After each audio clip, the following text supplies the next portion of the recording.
Thank you, Mr. Speaker. I rise for a point of personal privilege. Delegate has the floor. Mr. Speaker, it takes a lot to shock me. Today's story in the Charlottesville Daily Progress regarding anti-Semitism at UVA did just that. And there is no good way to put this, and some of what I'm going to say I find extremely distasteful, and I'm sure you will too.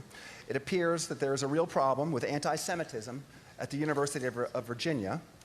The story I read this morning is horrifying. Quoting from the story, since October 7th, one student said he's been the recipient of multiple death threats.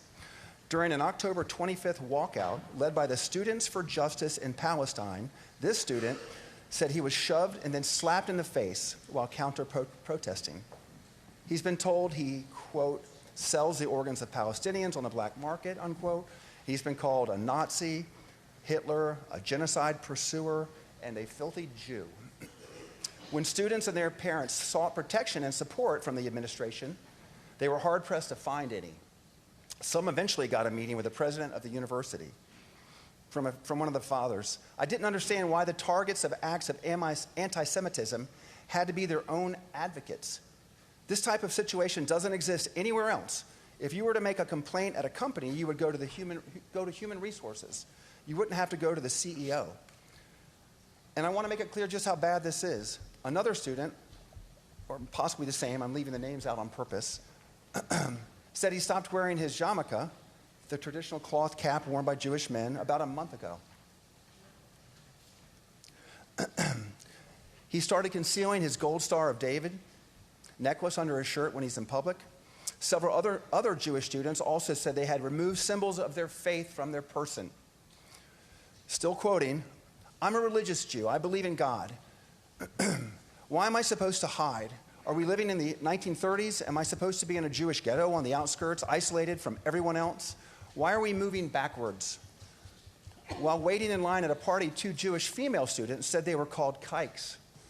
When another student discovered they were Jewish, at a gathering on grounds, a Jewish student was harassed by a group of roughly 8 schoolmates who told them to, quote, of course, turn around sideways so we can see your nose. Among other jokes, quote. That student left the event crying.